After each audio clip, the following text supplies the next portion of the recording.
With statements, I call the member for Dubbo. Thank you, Madam Temporary Speaker. I rise tonight to inform the House of the North Parkes 2013 Open Day. Madam Temporary Speaker, North Parkes Mines is a copper and gold mine located 27 kilometres from the township of Parkes in the central west of New South Wales. The mine processes around 6 million tonnes of ore a year. It has been in operation since 1994. The mine produces high-grade copper and gold concentrates, which are then shipped to Port Kembla, to Japan and China for smelter. The mine is responsible for the employment of over 700 full-time equivalent workers, with over 90% of those 700 living locally in the Parkes and Forbes local government areas. Madam Temporary Speaker, this is not a fly-in, fly-out mine. This is a great employer of local people.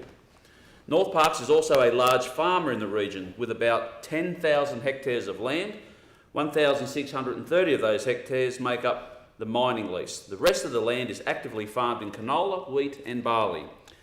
The North Parkes Mines Open Day is held every 2 years. It takes over 6 months of planning and more than 140 volunteers to make it happen.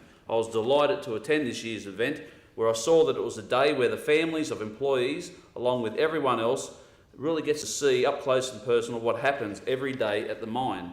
Almost 2,000 people went through the mine this year during the Open Day, which is equivalent to approximately 20% of the Parkes population.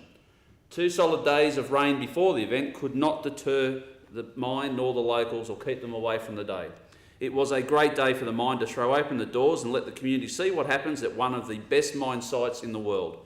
The theme for this year was technology, whereby the mine was showcasing how technology is making mining safer, more productive and more efficient. North Parkes has a lot of technology and is in fact recognised as a world leader in trialling technology for Rio Tinto globally. Some of the key technological things on showcase there were as follows. The multi-million-dollar tunnel boring system trial.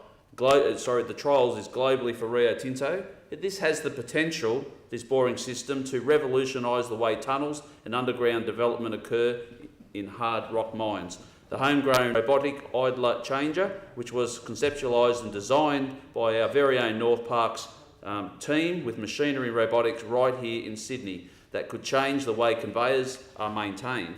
This one has already had interest from both Rio Tinto coal and iron ore divisions, as well as other global copper mines. Underground loader automation, in which load haul dumps, LHDs as they're commonly known, machineries are operated from above the ground to remove the risks associated with working in an underground mining environment. Block Caving Knowledge Centre that utilises 3D immersion technology as part of a comprehensive program to train miners from all over the world in the block caving technique, which is a significant growth area in mining as ore deposits become deeper and lower grade. This is just a suite of the technologies on show at North Parkes. The technology does not end there, and it does not end at the mine fence, with North Parkes being a regional leader in dry land, no-till, stubble retention farming practices. They also are undertaking a number of farming trials with the CSIRO and the Department of Primary Industries.